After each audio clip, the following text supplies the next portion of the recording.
السلام علیکم ورحمۃ اللہ وبرکاتہ۔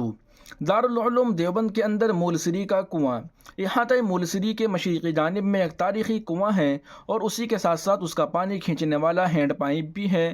یہ کنواں ایک خوابی بشارت سے مشرف ہے۔ اس کی بابت تاریخ دارالعلوم دیوبند کے مقدمے میں لکھا ہے کہ ایک مرتبہ حضرت شاہ رفیع الدین صاحب رحمۃ اللہ علیہ نے خواب میں دیکھا کہ دارالعلوم کا یہ کنواں دودھ سے بھرا ہوا ہے، اوپر من تک دودھ آیا ہوا ہے کہ ہاتھ سے دودھ لے سکتے ہیں۔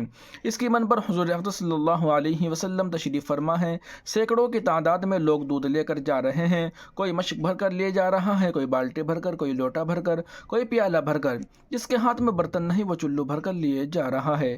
خواب دیکھ کر میں اس کا مطلب اور تعبیر سمجھنے کے لیے منکشف ہوا تو پتہ چلا کہ یہ کنواں تو مدرسے کی صورت مثالی ہے، دودھ علم کی صورت ہے، ذات اقدس نبوی قاسم العلوم علم کی تقسیم کنندہ ہیں اور دودھ لینے والے مدرسے کے طلباء ہیں۔ آپ اس کو مقدمہ تاریخ دارالعلوم دیوبند صفحہ نمبر 50 پر دیکھ سکتے ہیں۔ یقیناً انبیاء علیہم الصلاۃ کے مبارک کے علاوہ کسی بشر کا خواب یقینی دلیل نہیں بن سکتا، تاہم رؤیا صالحہ کشف و الہام اور القاء قلبی ہونے کی وجہ سے یہ خواب مبشرات میں سے ہے۔ پھر حدیث نبوی کہ جس نے مجھے خواب میں دیکھا گویا کہ اس نے مجھے بیداری کی حالت میں دیکھا، شمائل ترمذی کی حدیث شریف ہے۔ اس کی وجہ سے اس کی قوت مزید بڑھ گئی ہے۔ آپ اس کی حقیقت سے متعارف ہو چکے ہیں تو اب اس کے پانی کی تاثیر بھی مولانا مناظر حسن صاحب گیلانی رحمۃ اللہ علیہ کی زبانی سنتے چلتے ہیں۔ فرماتے ہیں کہ اتنا لذیذ، اتنا خوشگوار، اتنا شیریں، صاف و سبک اور خنک پانی میں نے اس سے پہلے نہیں پیا۔